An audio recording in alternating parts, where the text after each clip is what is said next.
오늘 말씀의 제목은 예수 그리스도의 소유된 자의 위로와 확신이란 제목으로 말씀을 나누겠습니다.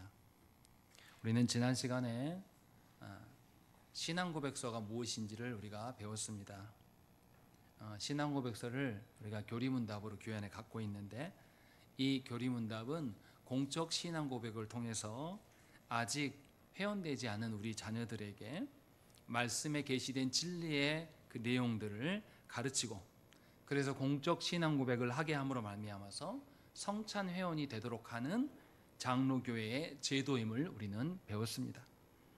즉, 우리가 믿어야 할 바를 가르치고 또 그렇게 살게 하여서 모든 교회 회원들이 공적인 신앙고백 안에 동일한 믿는 것을 갖게 하는 것, 그래서 그리스도의 몸으로서 합당한 성도됨을 확인할 수 있는 제도가 바로 교리문답이고, 이것이 장로교회 안에는 있습니다.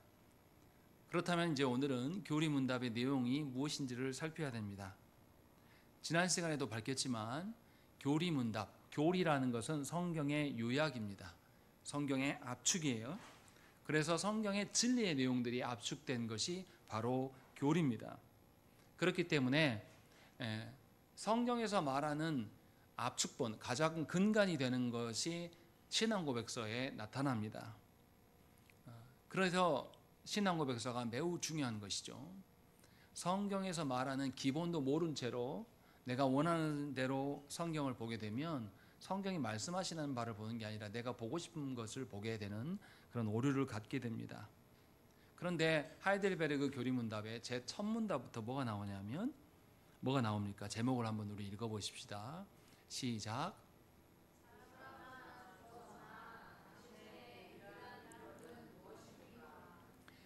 성경의 압축본인데, 교리문답의 가장 서두에 나오는 게 뭐냐면 교리문답 전체의 핵심의 주제입니다.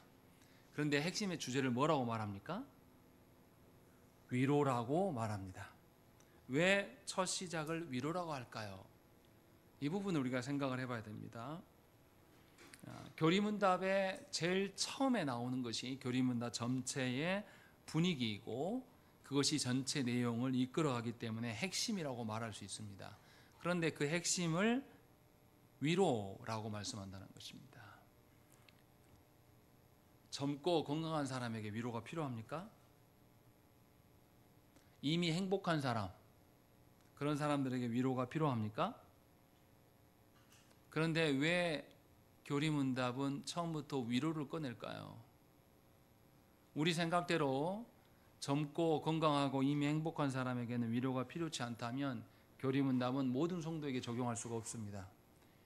위로가 필요한 사람, 슬픔에 있고 괴로움에 있고 이런 사람만이 교리문답이 필요하게 된다는 것이죠. 왜 이런 오류가 생겨나냐라는 거죠. 우리는 위로라는 것을 우리식대로 생각하기 때문에 그렇습니다. 현세에서 건강하고 부유하고 권세가 있거나 말거나 이것이 아무런 상관없이 모든 사람에게는 복음의 위로가 필요합니다. 왜냐하면 아무리 성격이 좋고 법 없이 살 것 같은 사람도 모두 다 죄인이기 때문입니다. 세상에 죄가 들어옴으로 죄로 인해서 비참한 삶을 살게 된 것이 인류의 운명이에요. 인류 전체가 복음의 위로가 필요한 존재가 된 것입니다. 죄인된 우리는 하나님을 알지 못하기 때문에 성경에 압축된 교리를 통하여서 하나님의 위로 없이는 우리는 어떠한 비참에서도 벗어날 수 없는 존재임을 알 필요가 있다는 것입니다. 창세기 5장에 보면 창세기 5장에 아담부터의 족보가 쭉 기록되어 있습니다. 그런데 그 창세기 5장의 핵심은 뭐냐면 계속 누가 누구를 낳고 죽었다, 죽었다, 죽었다, 죽었다가 계속 반복되는 족보예요. 거기서 하고자 하는 말은 무엇이냐면 사람이 낳지만 죽는다라는 것은 죄의 결과로 사망의 지배 아래 있다라는 것을 우리에게 보여줍니다. 그런데 창세기 5장은 죽음만으로 말하는 것이 끝나지 않아요. 창세기 5장에서 뭐가 나오냐면 노아에 대한 언급이 나옵니다. 창세기 5장 29절 말씀에 이름을 노아라 하여 이르되 여호와께서 땅을 저주하심으로 수고롭게 일하는 우리를 이 아들이 안위하리라 하였더라라고 되어 있습니다. 계속 죽고 해서 모두가 사망 가운데 놓일 수밖에 없는 우리들에게 하나님께서는 위로라고 되는 그 아들을 주셨어요. 그래서 죽음에서부터 건지울 수 있는, 죽음의 비참에서부터 탈출할 수 있는 그 도구로서 하나님께서 노아를 주시고, 노아를 통해서 뭘 만들라고 말씀하십니까? 방주를 만들라고 말씀하십니다. 모든 인류는 타락해서, 또 노아 시대의 인류를 보면 그 앞장에 보면 6장이 넘어가면 사람의 딸들과 하나님의 아들들이 사람이 되어버렸다는 기록이 나옵니다. 그렇게 해서 모든 인류는 하나님 앞에서 타락해서 다 심판의 대상일 수밖에 없습니다. 그래서 노아의 가족을 빼고는 전부 다 물에 수장당하는 것이죠. 하나님의 심판으로 죽게 됩니다. 그런데 하나님께서는 죽어야 될 존재들에게 노아를 주셔서 방주를 예비케 하시고 방주 안에 탄 사람들에게 살 기회를 보여줍니다. 그래서 노아는 구약의 인물이지만 예수 그리스도를 예표하는 인물로 나타납니다. 그렇게 해서 죽어야 될, 죄로 인하여서 사망의 권세 아래 놓여 있는 자들에게 참 위로가 바로 예수 그리스도가 되신다는 것을 노아 때부터 이미 하나님께서 알려주신다는 것입니다. 다시 말하면 아담과 하와를 통해서 온 인류는 하나님과 단절하게 되었어요. 그래서 하나님께서 이들에게 다시금 은혜를 베푸시고 관계를 회복하시는 길인 예수 그리스도 메시아를 바로 약속해 주십니다. 그래서 하이델베르그 교리문답은 위로라고 이야기할 때 그 위로가 언약 안에 있는 안전함, 확실함을 의미하는 것이죠. 그저 안전한 게 아니라 그 안전함이 정말로 확실한 것이다 라는 것을 알려주는 것이 교리문답에서 말하는 위로라는 것입니다. 우리가 범죄하여서 죄인이라 할지라도 구원을 약속해 주심으로 그 약속이 얼마나 확실한 것인지를 아는 것이 아주 중요합니다. 하나님의 구원을 베푸셨는데도 그것을 확실시 믿지 못하는 성도는 살아가면서 자신이 구원받았는가에 대한 고민 가운데 살아납니다. 그런 성도가 교회 안에 참 많아요. 자신의 죄악을 예수 그리스도께 넘기지 못하고 자신이 갖고 있는 자들이 많습니다. 그래서 죄의 문제를 해결 안 되니까 온갖 자기의 방편들을 막 가져와요. 열심히 기도도 해보고 뭔가 봉사도 해보고 무엇인가를 이렇게 해서 구원의 안전을 찾으려고 하는 자들이 있습니다. 그러나 오전에도 말씀드렸지만 예수 그리스도 외에는 우리의 구원의, 우리의 죄악의 모든 것들을 해결할 곳이 없어요. 예수 그리스도만이 우리가 확실한 우리의 구원의 확실성을 보장할 수 있다는 것입니다.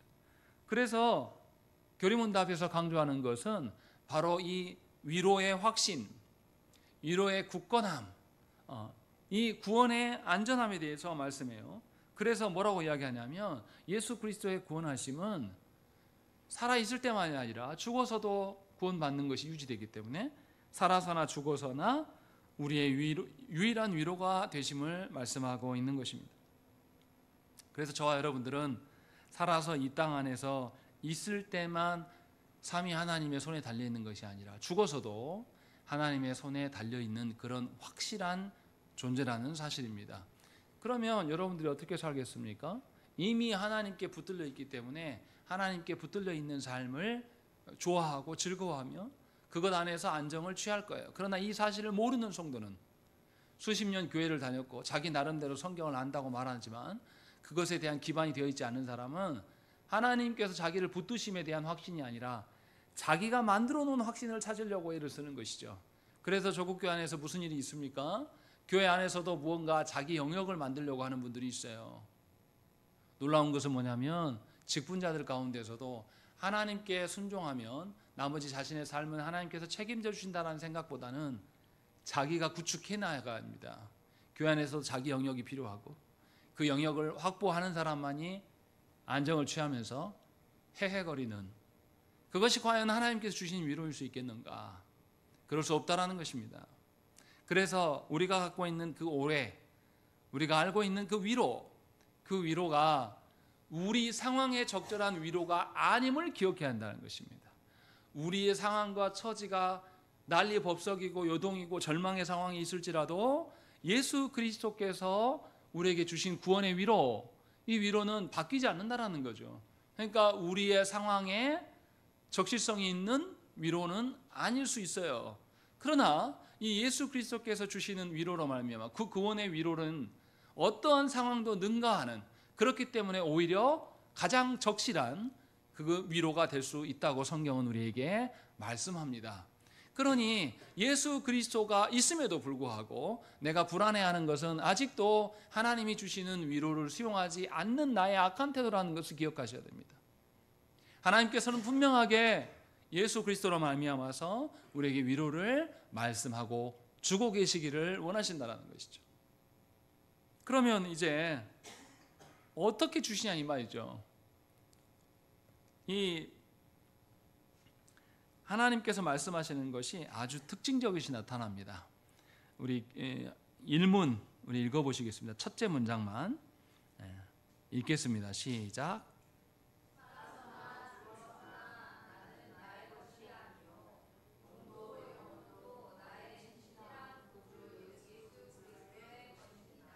예, 위로의 처음을 이야기할 때 신기하게도 단지 예수 그리스도가 우리의 위로입니다 이렇게 말씀합니까? 하지 않습니까? 예수 그리스도가 우리의 위로입니다 이렇게 말합니까? 그렇게 말씀하지 않고 있다는 것이 여기에 핵심이에요. 뭘 먼저 부정합니까?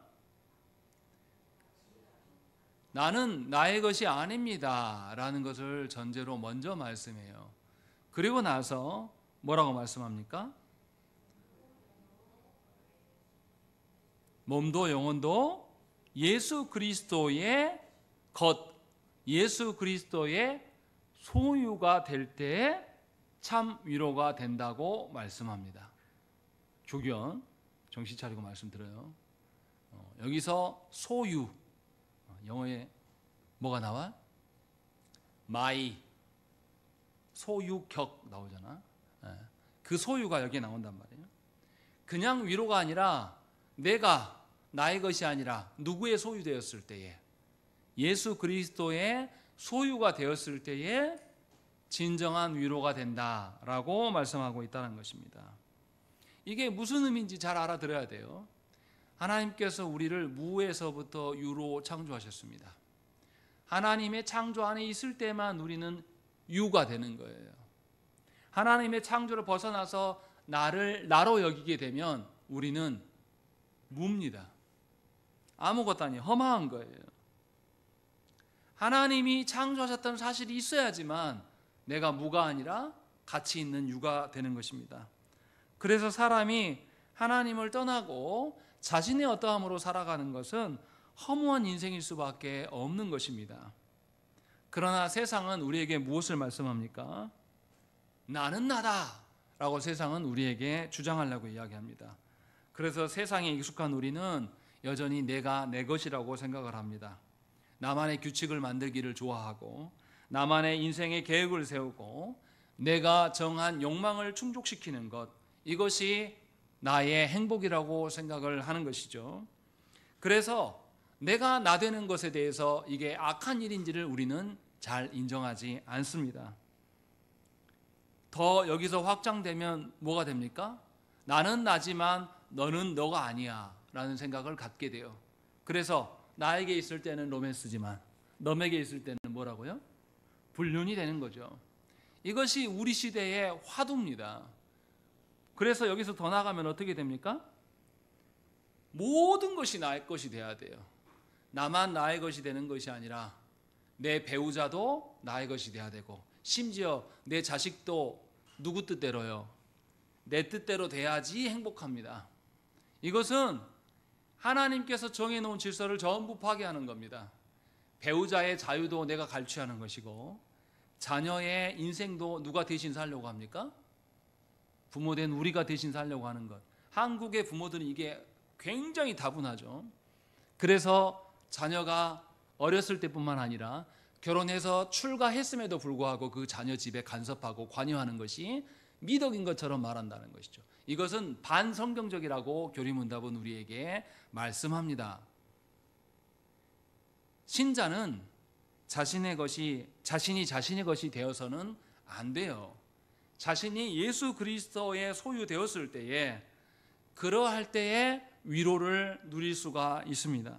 그렇기 때문에 죄인들은 자신의 것, 타인의 것도 내 것, 또 타인의 모든 것을 내가 주장하는 것, 이것을 성공으로 숭상하고 이것을 살아가지만 예수 믿는 자들은 이것을 존중할 리가 없다라는 것입니다. 분명하게 우리 안에는 우리의 연약함과 우리의 어리석음이 있습니다. 근데 우리는 이상하게 나는 나의 것이다라고 내가 선언을 했고 그것을 믿고 살아가는데, 내 안에 연약함이 드러나면 어떻게 합니까? 이것을 자꾸 감추려고 해요. 누구에게 나의 연약함과 부끄러움을 감추면 감춰줄 수 있을 것이라고 착각하면서 여전히 나의 것을 지키려고 합니다. 그러나 하나님은 우리를 너무나 잘 아시기 때문에 우리의 연약함과 우리의 죄악을 어떻게 합니까? 폭로하셔요. 예수님의 십자가가 아무도 없는 음침한 조용한 곳에 있었던 게 아니라 어디에 있었습니까? 골고다 언덕 위에 있어서 예루살렘에 드나드는 사람들이 다 보이는 장소예요. 그것에 주님을 일부러 걸었습니다. 주님이 걸리시면 누구의 죄를 폭로하는 겁니까? 저와 여러분들의 추악하고 연약함을 폭로하는 거예요. 그래서 하나님 앞에 우리의 죄악들, 연약함을 다 내어놓을 수 있어야지만 드디어 예수 그리스도의 소유됨에 나아갈 수가 있는 것입니다.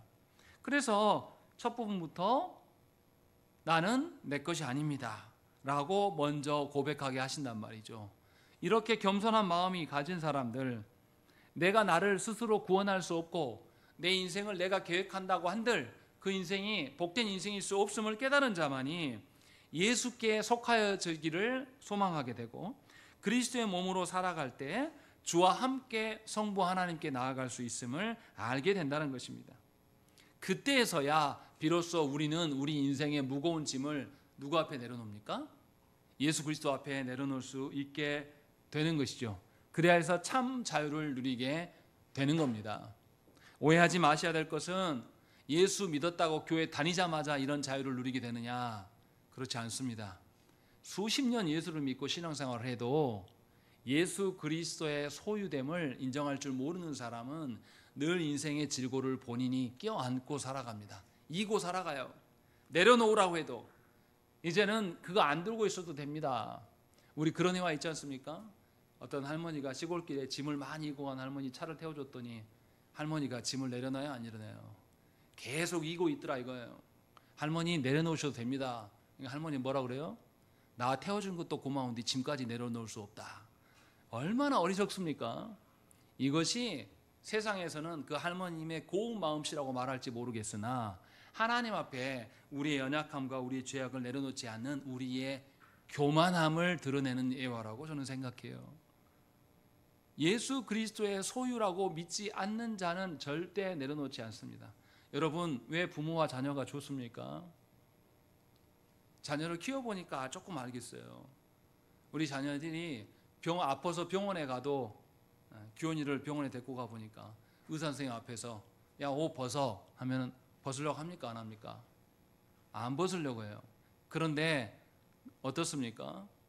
부모 앞에서는 어떻게 해요? 보여주라고도 안 했는데 지 아프면 어떻습니까? 훌러덩 내려가지고 다 보여줘요. 아빠 나 여기 아파 봐봐 하면서 별로 안 보고 싶은데도 보여준단 말이죠. 왜 그렇습니까? 부모에게 자기 자신을 맡길 줄 아는 것이죠. 그러한 자식만이 부모 안에서 참 위로를 누릴 수 있는 것처럼 예수 그리스도께 자신을 의탁할 줄 아는 것, 예수 그리스도의 소유라는 것을 자기가 인정하는 자만이 예수 그리스도께 의탁할 수 있는 그 시작이 시작되는 것을 말씀하고 있는 것입니다.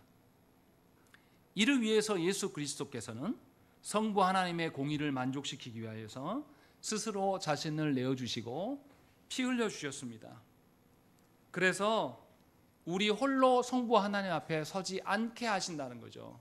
우리 홀로 성부 하나님 앞에 서면 우리 어떻게 됩니까? 우리의 죄의 문제를 우리가 스스로 짊어져야 돼요. 그러면 하나님 앞에 우리는 설 수 없는 존재예요.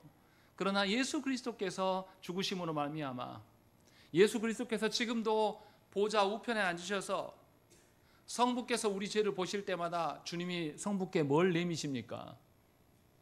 자신의 창자국 난 허리와 자신의 손에 박힌 그 자국을 성부께 내어 보이시면서 성부 하나님, 내가 저들을 위해서 죽지 않았습니까? 라고 말씀하시면서 우리를 우리로 보지는 게 아니라 예수 그리스도의 몸으로 간주할 때에 드디어 우리는 성부 앞에 설 수가 있게 되는 것입니다.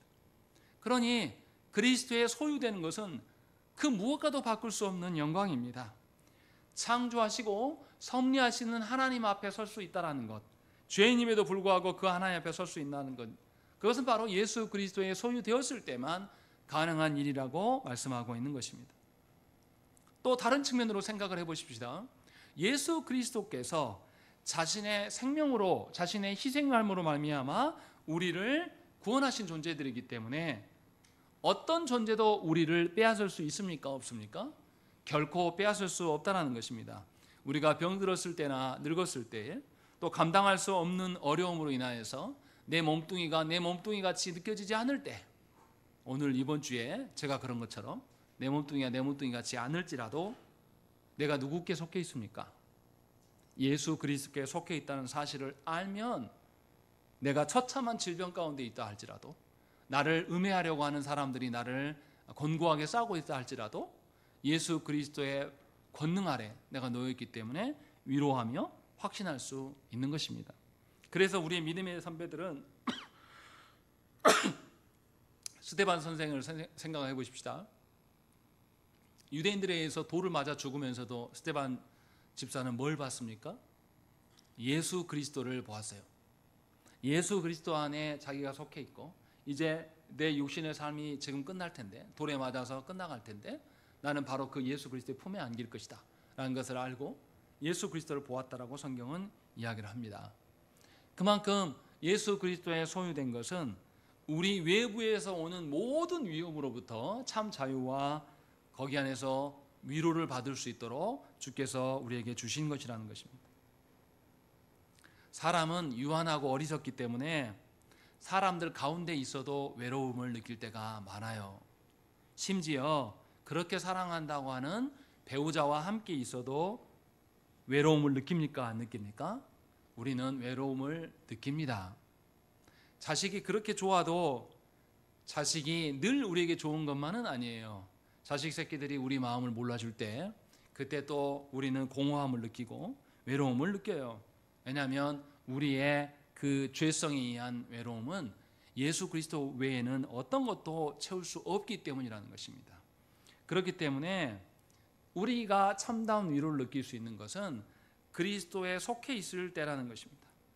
그리고 또 그리스도에 속해 있기 때문에 누구와 함께 발걸음을 떼겠습니까? 그리스도와 함께 발걸음을 떼는 자로 살아가는 것이죠. 그래서 예수 그리스도께 속해 있는 자는 예수 그리스도께서 명하신 일에 힘쓰는 자지 자신이 계획한 인생을 살아가는 자가 아님을 설명합니다.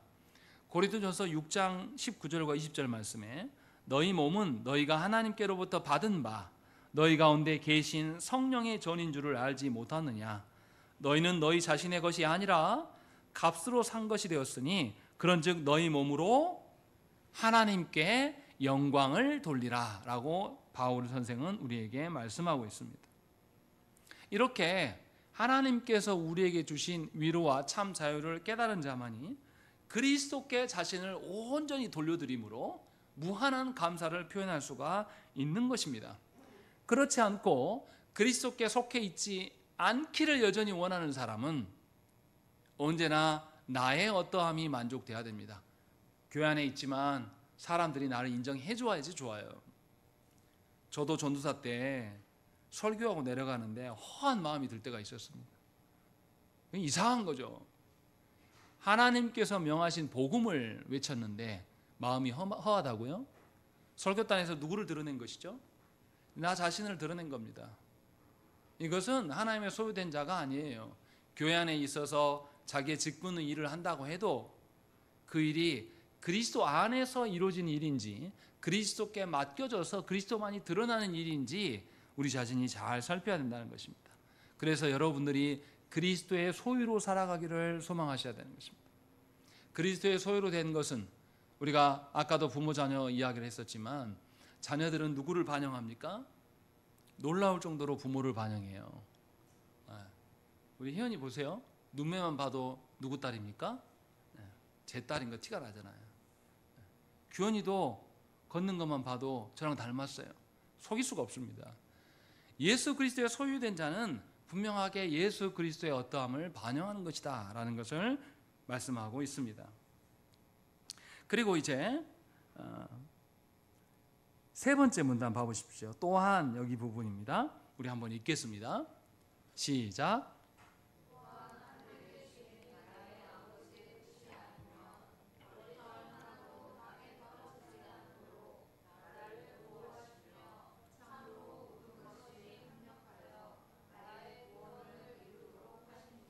예, 우리에게 위로를 주시는 분이 예수 그리스도시다라는 것을 먼저 말씀하고 그 다음에 누구를 이야기합니까?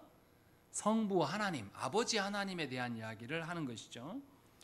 그리스도로 하여금 하나님의 구원을 행하시도록 맡기신 분이 누굽니까? 성부 하나님이세요. 그래서 우리 구원은 삼위일체 하나님의 계획입니다.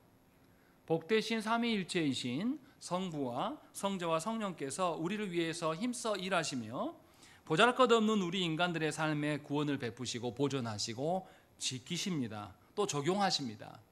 이렇게 일련의 모든 일에 성부께서 깊이 관여하십니다. 성부께서는 만물에 대한 완전한 능력을 갖고 계셔요.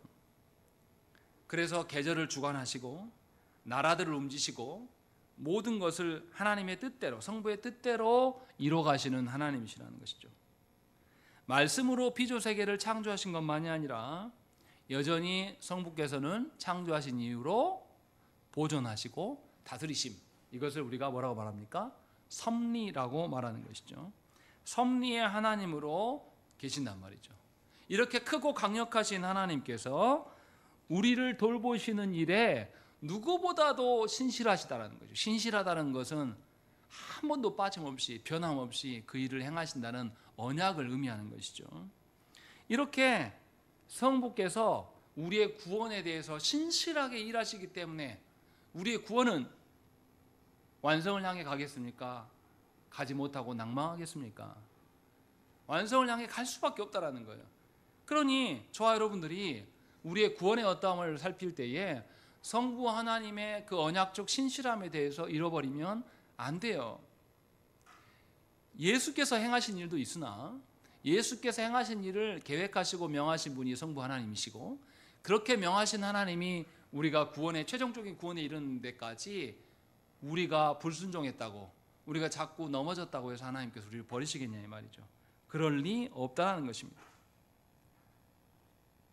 성부께서 아드님을 내어주실 때 아드님은 성부의 뜻을 다 보고 자기 자신을 죽음에까지 내어주셨어요.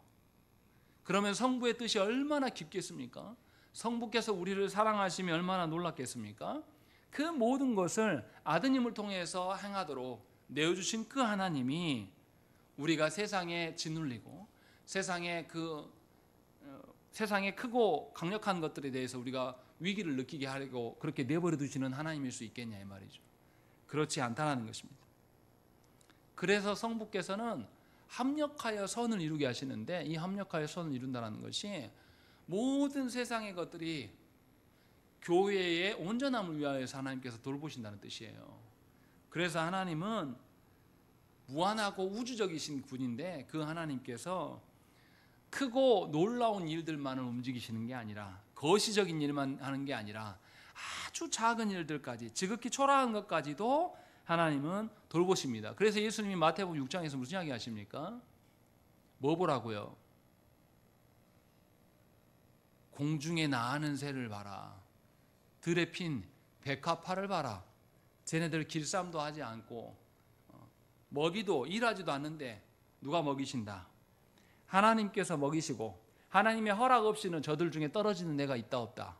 아무도 그렇게 하지 않으신다라고 주님이 말씀하신단 말이죠. 그런데 하나님께서 무슨 이야기로 우리를 위로하시냐면 하늘에 계신 나의 아버지의 뜻이 아니면 머리털 하나도 땅에 떨어지지 않도록 나를 보호하신다라고 이야기합니다. 무슨 말을 이야기하는 겁니까?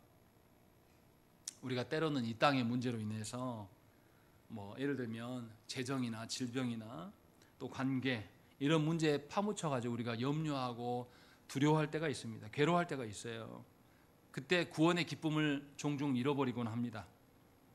그러한 우리들에게 성부께서는 뭐라 그러냐면 네 머리카락 한 올도 그냥 땅에 떨어지지 않게 하시는 하나님이시다 라고 말씀하고 있는 거예요.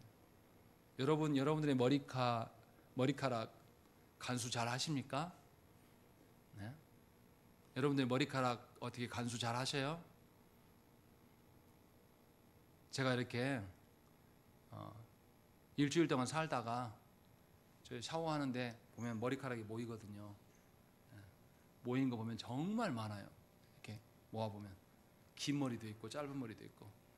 그런데 그 머리카락 떨어진 것을 압니까 모릅니까? 우리는 간수하지 못해요. 희연이 머리카락 이번 주에 몇 가닥 어디서 떨어진지 알아? 네 머리 앞에서 떨어진지 뒤에서 떨어진지 모르잖아. 관심도 없고 사실 붙어있는 것만 잘 간수하면 되지. 그런데 하나님은 우리도 간수하지 않는 이 머리카락을 간수하신다는 거죠. 그렇게 우리를 돌보신다고 말씀하는 거예요. 얼마나 위로가 됩니까? 우리도 관리하지 않는 그 머리카락 한 올 한 올을 하나님께서 관리하셔서 그래서 내 머리가 어떠해요? 대머리 되지 않고 풍성한 거죠. 대머리 되신 분들한테 죄송합니다. 우리 교회는 없지만 분명하게 하나님께서 이렇게 우리를 지키신다는 것이죠. 그래서 하나님이 얼마나 우리를 살피시는지 잘 생각을 해보셔야 돼요. 우리가 하나님 입장에서 우리의 죽음이나 질병이나 우리가 어떤 가족 간의 갈등이나 이런 거 볼 때 하나님 보실 때 그 일들이 하찮은 것이겠죠. 그런데 하나님께서 우리의 머리카락까지도 관리하시는 그 하나님이 우리의 슬픔이나 괴로움을 가볍고 하찮은 것으로 여기시겠습니까? 절대 그렇지 않으시죠. 실제로는 하찮은 거잖아요. 우리가 누구와 관계 틀어져도 하나님이 역사하시면 이거 회복됩니까? 안 됩니까? 하나님이 역사 안 해도 제3자가 와가지고 이쪽 저쪽 달래면 우리 마음 어때요? 그렇게 풀어지지 않을 것 같은데 내가 평생 안 보고 산다 이렇게 말해놓고 어떻게 합니까? 언제 말했냐는 듯이 우리 다시 돌아서잖아요. 하나님 굳이 관여 안 하셔도 우리의 위로의 방법으로도 돌아설 수 있는 그런 하찮은 일들, 우리에게는 매우 중요하지만 하나님께는 매우 하찮은, 그런데 하나님은 놀랍게도 그러한 것들을 하찮게 여기시지 않는다라는 것이죠. 그래서 우리가 그런 것들을 염려할 때 하나님은 찾아오셔서 우리에게 말씀하십니다. 모든 것이 내 사랑하는 아들아, 딸아, 너를 위하여서 운영되고 있다라는 것을 하나님이 말씀하신다는 것입니다. 그렇기 때문에 성도는 인생을 살아갈 때에 아버지께서 우리를 완벽하게 돌보신다는 확신을 갖고 살아가는 것이 무엇보다도 중요한 일이 됩니다. 하나님께서 우리의 인생에 대해서 완벽하게 돌보신다는 생각이 있으면 우리는 우리의 인생의 그 고민과 그 괴로움과 그 근심들을 우리가 갖고 있지 않게 돼요. 다 버리게 됩니다. 왜냐하면 하나님이 인도하시기 때문에. 여러분 인생에서 어느 시절이 가장 행복합니까?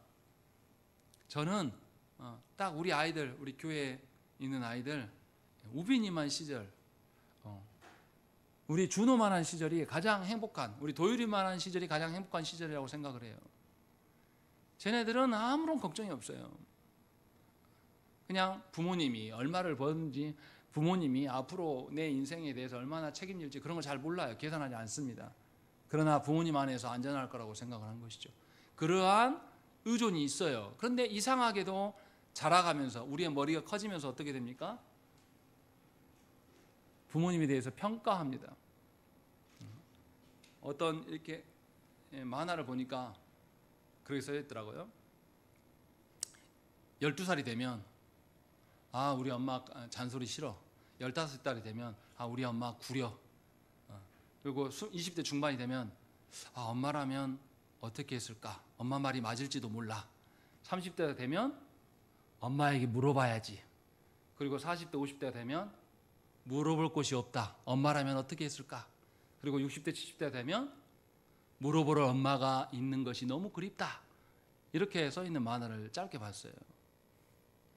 사람이 굉장히 어리석은 존재라는 것을 말해주는 거죠. 이렇게 우리는 허망해요.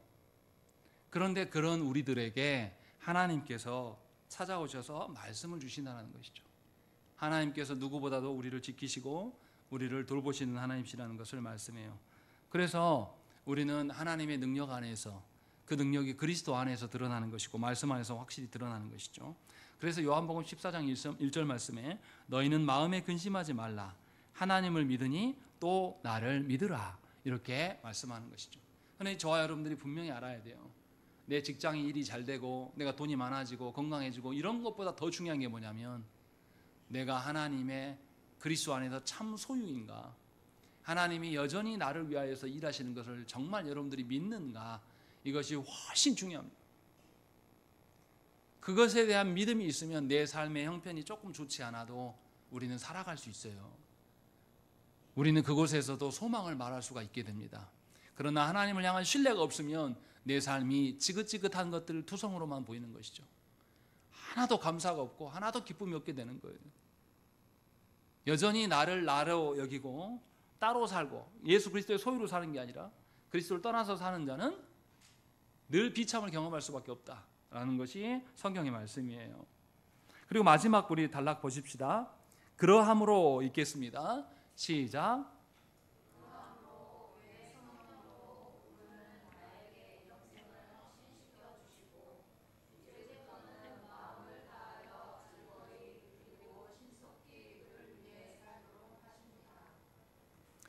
성도가 하나님 앞에 살 수 있는 것은 그리스도께서 베푸신 은혜로 말미암아서 우리의 수많은 죄들이 죄가 아닌 것으로 여겨주시기 때문에 우리가 그럴 수 있습니다.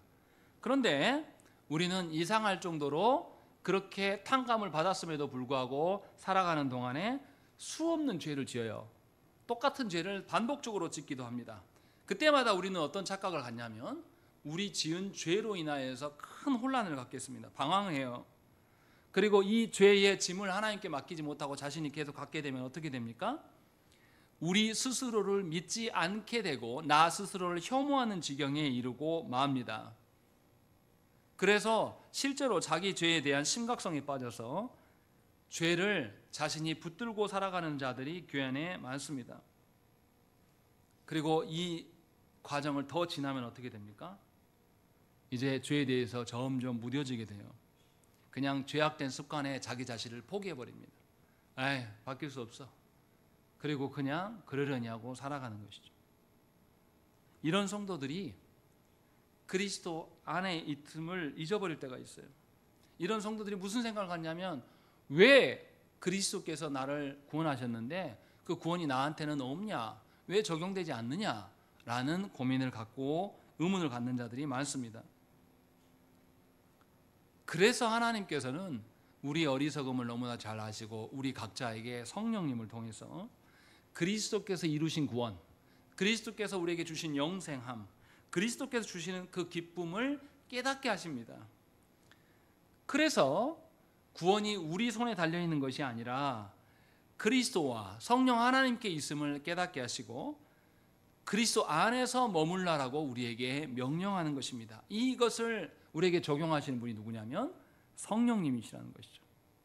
그럼에도 불구하고 우리는 어리석어서 하나님의 인도하심보다는 자신의 결정, 자신의 판단, 자신의 생각을 더 우선시 여깁니다.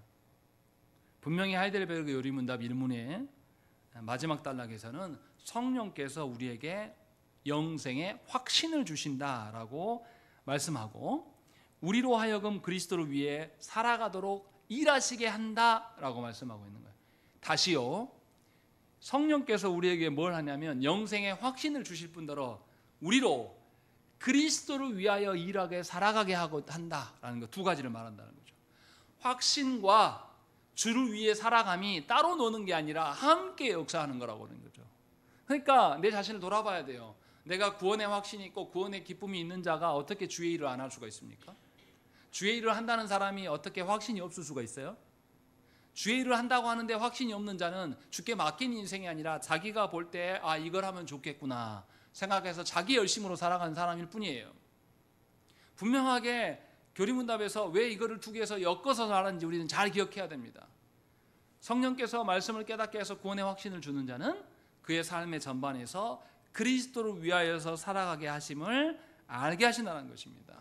그래서 우리가 그리스도 안에 있음을 경험하게 하는 것이죠. 그렇기 때문에 저와 여러분들은 우리의 구원의 그 위로를 삼위 하나님 안에서 찾으려고 생각을 해야 됩니다. 자기 자신의 어떠함에 둘 것이 아니라 다른 사람에게 내가 어떻게 보일까 이런 염려할 것이 아니라 삼위 하나님께서 나를 어떻게 볼 것인가를 주안점을 두고 살아가셔야 된다는 것입니다. 반복되는 죄가 있을지라도 오히려 나의 한계를 누구한테 고백해야 됩니까? 성령님께 고백함으로 말미암아 삼위 하나님께 온전히 나를 맡겨드리고 살아가는 것. 하나님의 우리가 온전하게 하나님 나라에 이를 때까지는 우리는 계속 연약함이 있습니까 없습니까? 연약하고 어리석고 미련해요. 죽는 날까지 우리는 반복할 겁니다. 때로는 이 미련함으로 다른 사람들에게 내 스스로가 우스갯거리가 되기도 해요. 웃음거리가 된단 말이죠. 근데 그것이 부끄러운 게 아니에요. 뭐가 부끄러운 거냐면 삼위 하나님 안에서 살라고 하시고 성령께서 말씀을 깨닫게 하셔서 하나님의 구원의 확신 가운데 그리스도를 위하여서 살게 하심에도 불구하고 이 일을 하지 않는 것이 부끄러운 겁니다. 그러니 여러분들이 남들에게 어떻게 비춰줄까, 여러분들의 이미지가 어떨까에 대한 염려를 하시지 마시고 삼위 하나님께서 나를 어떻게 보실까에 대한 염려를 하셔야 한다는 것입니다. 저는 참으로 가슴 아프게 생각하는 게 뭐냐면 우리 시대의 교회의 직분자들이, 특히 목사들이 하나님 앞에서 바른 것을 선택하지 않아요. 관계로 모든 것을 결정해버립니다. 불의한 자가요, 공동체에서 목사회에서 불의한 자가 한 명만 나타나도 전체가 끌려가는 현상이 나타납니다. 어떻게 그래요? 어떻게 그럴 수 있습니까? 하나님 앞에 서는 것, 하나님 안에서 살아가는 것이 가장 중요한 것임을 아는 자라면 불의한 일에 대해서 어떻게 저항하지 않을 수 있습니까? 근데 우리 시대는 이미 그러고 있는 거예요. 그러니 여러분들이 본 교회의 모습, 여러분들이 경험했던 교회의 모습대로 사시지 마시고 교리문답에서 말씀한 대로 그리스도 안에서 삼위 하나님 안에서 하나님의 보존하심과 돌보심과 깨닫게 하심과 적용케 하심을 누리고 사시는 그 일에 힘써야 된다는 것입니다.